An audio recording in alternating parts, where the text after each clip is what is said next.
And one of my chickens is going off. Fuck. I think she's laying an egg.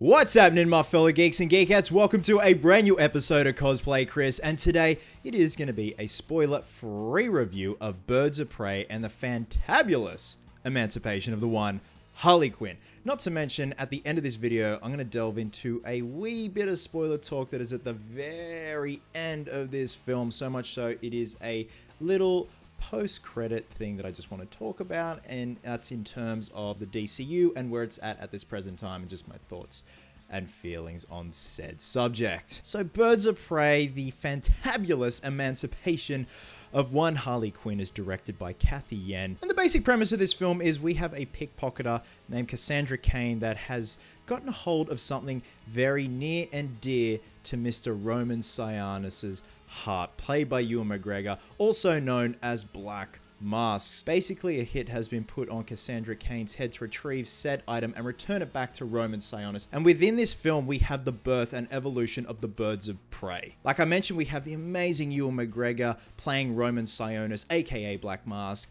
and the amazing Chris Messina playing Victor Zsasz. So that is the basic premise of the film, geeks and geekettes. And when this film was announced and they started principal photography and we got that test footage, I'm not going to lie, I was very apprehensive. I was very unsure of this film. I was very unsure how it would be received upon release.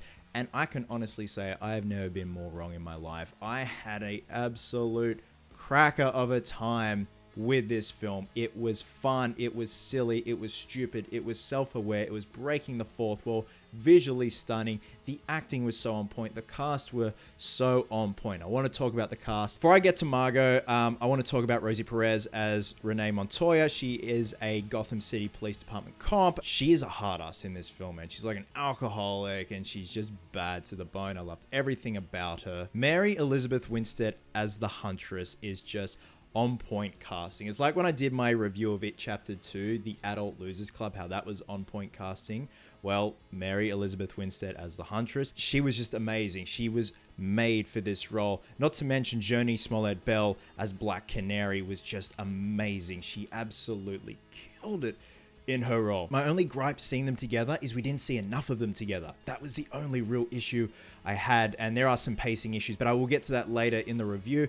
But for the most part, I want to see more of them. I want to see them fully established, but within their own film. Obviously, this is kind of the origin story and seeing them come together, so we kind of have to go through that to get to the fun stuff and the nitty-gritty stuff of them being together within a 2.5 hour comic book film. Now, when this film came out, I was hearing that Ewan McGregor stole the show, and I was so happy because I just love Ewan McGregor. Hello there. And he did. As Roman Sionis, when he was first cast, I thought, this is interesting. This is going to be different. Let's give it a crack. Let's give it a chance. Ewan's interpretation of Roman is very flamboyant, very camp, and oh so psychotic and twisted. It is not funny. Pair Ewan McGregor's Roman Sionis with Chris Messina's Victor Zsasz, and these two are horrifying. They make Hannibal Lecter look tame in this film, and that's another thing I have to point out. This film is violent, it's dropping the F-bombs left, right, and center, and I loved it. And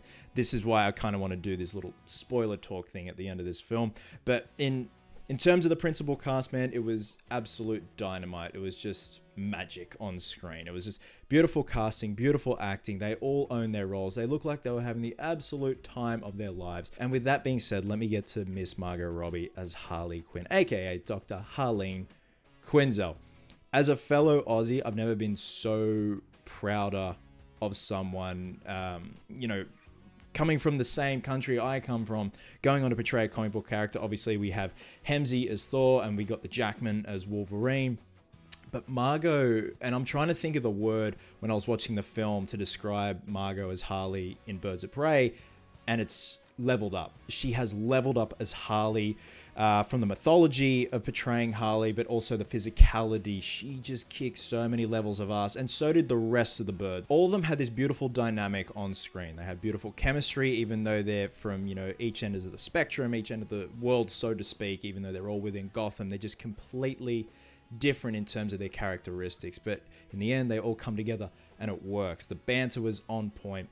But going back to Margot, I'm so proud of her, man. Like, I just want to see more. She just really established herself in this film. And yes, it is called Birds of Prey, and a lot of people have said it is the Harley show, and for the most part it is, but it was great to see this amazing show reel of Margot just owning Harley Quinn as a character. She was born to play this role, and I can't wait to see where she takes this character in future DCEU films. Now, in terms of the cinematography, it is a beautiful looking film, and I forget who said it in their review. They said it was essentially like a 2-hour sugar high, and I can totally agree with that in the best way possible. It's a visual orgasm, so to speak. It's beautifully shot, it's beautifully lit, it's beautifully colored. I loved every aspect of this film. It looked like a comic book film, and at the final climax of this film, I'm not going to give any spoilers away, I was getting mad Arkham City vibes. And Arkham City is up there as like one of my most favorite games ever,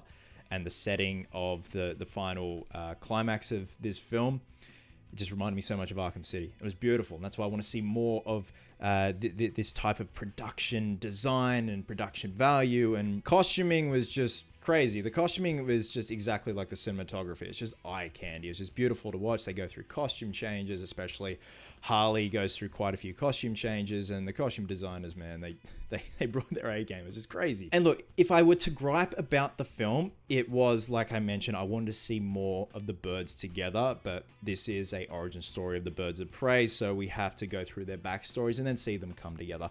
And for the most part, there were some pacing issues within the film because you are jumping from different timelines. You're rewinding, and it is essentially fourth wall breaking due to Harley narrating the film, and she looks at the screen, and that's not really a spoiler. We see that in the trailer. So Harley jumps back from point A to point B, point Z, and stuff like that to kind of catch us up to speed on certain characters. So those are my only real two gripes, Geeks and Geekettes. I just want to see more of the birds, and I hope to see more of them in future films, like a proper Birds of Prey film where they're established and they're good to go, essentially. And just the pacing issues. Apart from that, I was completely blown away. I was completely blindsided by how good this film was, and it was great. It was just a lovely little surprise.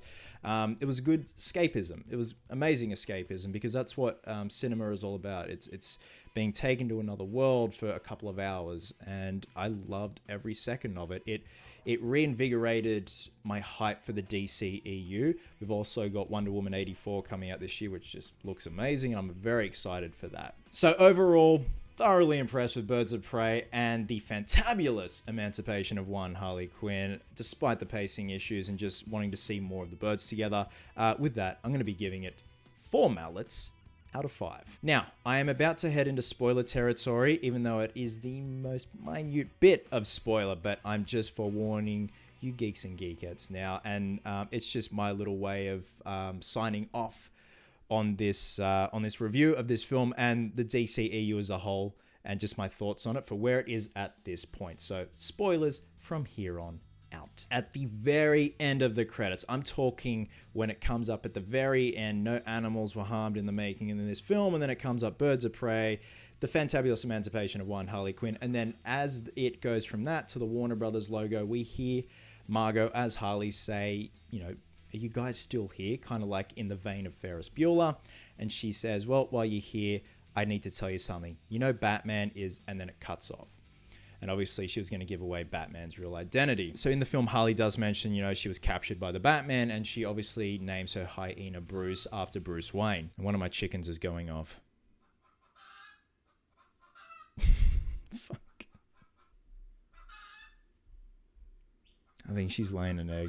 So those are the only real spoilers that I'm dropping in this video, but it just made me think about Affleck as Batman, because it made me realize how perfect the whole casting was a couple of years ago, when obviously we had Suicide Squad, we had Affleck as Batman, we had Manganiello, I hope that's how I pronounce his name, Joe Manganiello, as Deathstroke when he appeared in the post-credits scene in Justice League. And it kind of made me sad when I heard that little audio clip of Harley saying, "You want to know who Batman is?" It made me sad because ultimately we're never really going to see Affleck on screen properly with Harley, with Leto as Joker. And I wanted to see that, despite my feelings on Jared Leto as the Joker, even though that's a whole nother forum of discussion. I just wanted to see all these guys, this massive crew, this massive amount of talent come together, because what Birds of Prey left me with was hype for the DCEU and where it's headed. And like I said, it gave me a lot of Arkham City vibes, and I'm just thinking, man, this setting just would have been perfect with Batfleck rocking up, and you've got Manganiello as Deathstroke coming in, trying to sabotage the whole thing and take down someone, take down the Batman. And I just wanted that. That's all I wanted, man. And I am hyped for Pattinson. I'm psyched for Pattinson. I'm happy for him. I know he'll do a great job as Bruce Wayne and Batman in the Matt Reeves film, The Batman. Stellar crew and stellar cast from what I've seen. But yeah, it just kind of just made me a bit sad as to what we could have had that could have been oh so good. And let me tell you now, there's a reason why I have that giant ass statue in the corner, because that right there is my Batman and my Bruce Wayne, and I just wanted to see that. Even though we got that tiny little snippet of the Batfleck and Harley in Suicide Squad, it was just the ultimate tease. And that's what I've said in previous videos, where essentially what Affleck left us on screen was just a show reel for Batman. Even though his character was butchered in Justice League, it was perfect for me in my eyes, and a lot of people obviously in BVS, but it wasn't enough. And that's why I just want to see all these characters come together just with an exceptionally mass amount of talent. Those are my thoughts, and I just obviously wanted to give you guys a heads up because there were some spoilers involved to lead up to that little bit of discussion. So guys, when you have seen Birds of Prey and the fantabulous emancipation of the one Harley Quinn, please drop a comment below. Let me know your thoughts. Were you thoroughly impressed with this film? Did you want to see more? What do you want to see in terms of future DCEU films? Guys, thank you so much for the overwhelming response on the Robin costume video. I was so nervous, and I still am nervous. It's essentially like having a child. You have no bloody idea what to do with it. It's new. It's like having a gremlin as well. It's like having a mogwai. There's so many rules. You've got to keep it out of sunlight. You can't feed it after midnight. You can't get it wet, all that stuff. So I will be doing another video on the final display of the suit. I'm working on that as we speak in terms of the mannequin. And it's been quite an endeavor because this suit actually has shrunk. The suits shrink over 23 years. So it's been a lot of chopping, changing, Frankensteining of mannequin parts, but we're nearly there. And then I will have the final display good to go, and we're going to be doing a video on that. Guys, wherever you are in the world, have yourselves an absolute cracker of a day. I hope you're well. Hope you're happy. Be merry. Be silly. And until next time, geeks, please always remember, cosplayers do it best.